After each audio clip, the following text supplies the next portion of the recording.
మరియు Telangana election commission వారు create చేయడం జరిగింది. ఈ వీడియోలో బ్యాలెట్ బాక్స్ ని ఏ విధంగా యూజ్ చేయాలి, అంటే బ్యాలెట్ బాక్స్ ని ఏ విధంగా ఆపరేట్ చేయాలి, ఏ విధంగా సీల్ చేయాలనేది పూర్తిగా ఈ వీడియోలో ఉంటుంది. బ్యాలెట్ బాక్స్ ఉపయోగించి జరిగే స్థానిక సంస్థల ఎన్నికల్లో ఈ బ్యాలెట్ బాక్స్ ను పోలింగ్ కు సిద్ధం చేయడానికి బ్యాలెట్ బాక్స్ ను ఆపరేట్ చేసే విధానాన్ని ఇప్పుడు మీకు వివరించడం జరుగుతుంది. ముందుగా బ్యాలెట్ బాక్స్ యొక్క వివిధ భాగాలను గుర్తిద్దాం.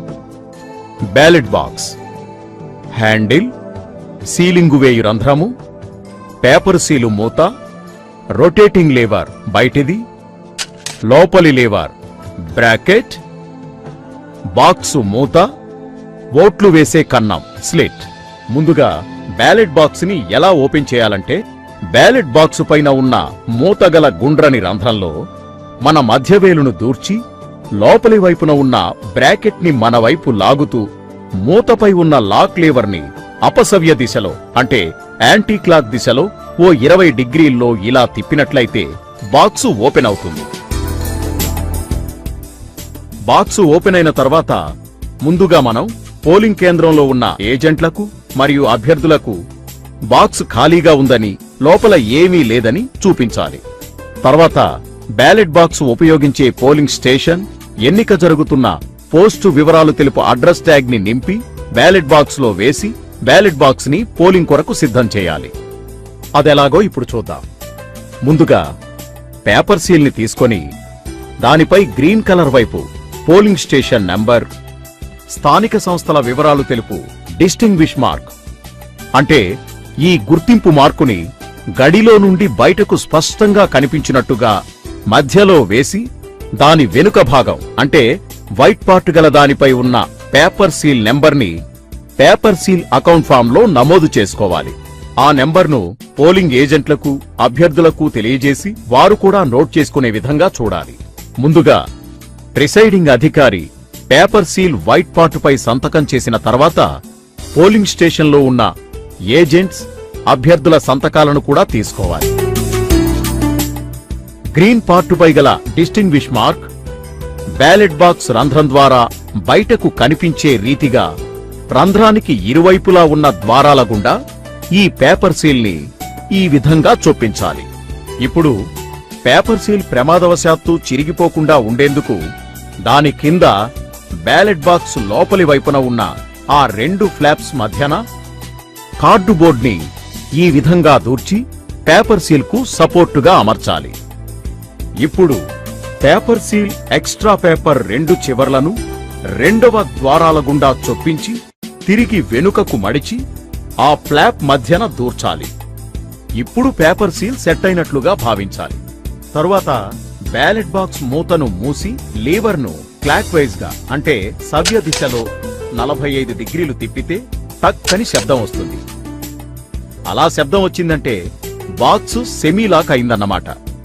ఇప్పుడు బ్యాలెట్ బాక్స్ మూతపై అడ్డంగా ఉన్న స్లిట్, ఓట్ల ప్రవేశ ద్వారం తెరిచి ఉంటుంది. అంటే పోలైన బ్యాలెట్ పేపర్లను ఈ ద్వారం గుండా బ్యాలెట్ బాక్స్ లో వేయడానికి అనువుగా ఏర్పాటు చేయడం అయిందన్నమాట. ఇప్పుడు బ్యాలెట్ బాక్స్ మూత పైభాగాన పేపర్ సీలు రక్షణ కొరకు ఏర్పాటు చేయబడ్డ లీవర్ ని దగ్గరకు చేర్చి ఒక అడ్రస్ ట్యాగ్ ను దారంతో రంధ్రంలో దూర్చి కాల్చిన లక్క ద్వారా ఈ విధంగా సీల్ చేసుకోవాలి. లక్క కాల్చి సీలు వేయడంతో బ్యాలెట్ బాక్స్ ఓటింగు కొరకు సిద్ధంగా ఉందన్నమాట. ఓటింగ్ ప్రక్రియ పూర్తయిన తర్వాత ఓటింగ్ కి ముందు బ్యాలెట్ బాక్స్ పై మూతపై వేసిన తాత్కాలిక సీల్ ని తీసివేసి మూతపైన ఉన్న రొటేటింగ్ లేవర్ ని 180 డిగ్రీల క్లాక్ వైజ్ లో తిప్పినట్లయితే మళ్లీ టక్ అనే శబ్దం వస్తుంది. అంటే ఇప్పుడు బ్యాలెట్ బాక్స్ పూర్తిగా లాక్ అయిందన్నమాట. మొదటిసారి లాక్ చేసినప్పుడు ఓటింగ్ కు వీలుగా ఓట్లు వేసే కన్నం ఓపెన్ గా ఉంటుంది. రెండోసారి ఓటింగ్ పూర్తయిన తర్వాత వేసే లాక్ తో ఆ కన్నం మూసుకొని ఓటింగ్ చేయడానికి వీలు లేకుండా పూర్తిగా లాక్ అవుతుంది. ఇక ఎలాంటి ఓటింగ్ సాధ్యం కాదు. ఇప్పుడు బాక్సు పైన ఉన్న పేపర్ సీల్ ను మూసే లేవర్ ని లాకింగ్ లేవర్ వద్దకు తిప్పాలి. ఇలా తిప్పినప్పుడు లేవర్ డిస్టింగ్విష్ మార్కు కనిపిస్తున్న రంధ్రాన్ని కప్పేస్తుంది. ఇప్పుడు ఈ లేవర్లకు తిరిగి అడ్రస్ ట్యాగ్ అమర్చి లక్కను కాల్చి సీల్ చేయడంతో సీలింగ్ ప్రక్రియ పూర్తవుతుంది. లక్క సీళ్లపై ప్రిసైడింగ్ అధికారి సీలుతో పాటు పోలింగ్ ఏజెంట్లు కూడా తమదైన సీలును వేసుకోవచ్చు. ప్రతి బ్యాలెట్ బాక్స్ పైన ఓటింగ్ జరిగే పోలింగ్ కేంద్రానికి సంబంధించిన పూర్తి వివరాలను తెలుపుతున్న మరొక అడ్రస్ ట్యాగ్ ను ఉంచి తర్వాత బ్యాలెట్ బాక్స్ ను ఒక క్లాత్ బ్యాగ్ లో కానీ జూట్ బ్యాగ్ లో కానీ ఉంచి నలుమూలలు కుట్టి లక్కతో సీల్ వేయాలి. ఆ బ్యాగ్ పై కూడా అడ్రస్ ట్యాగ్ అతికించాలి. ఆ బాక్స్ పై ఎన్నిక జరుగుతున్న స్థానిక సంస్థ code number, polling station number distinguish mark లో ఉన్న విధంగా స్కెచ్ పెన్నుతో పెద్ద అక్షరాలతో రాయాలి. తర్వాత రిసెప్షన్ కౌంటర్ నందు సీల్డ్ బ్యాలెట్ బాక్స్ తో పాటు ఎన్నికలకు సంబంధించిన ఇతర సామగ్రినంతా రిటర్నింగ్ అధికారికి అందజేసి తగిన రసీదును పొందాలి. గ్రామ పంచాయతీ ఎన్నికల్లో పోలింగ్ ముగిసిన తర్వాత అదే రోజు అక్కడే ఓట్ల లెక్కింపు కూడా జరుగుతుంది కాబట్టి బ్యాలెట్ బాక్స్ ను సీల్ చేసిన తర్వాత క్లాత్ బ్యాగ్ లో కానీ జూట్ బ్యాగ్ లో కానీ ఉంచి కుట్టాల్సిన అవసరం ఉండదని గమనించాలి.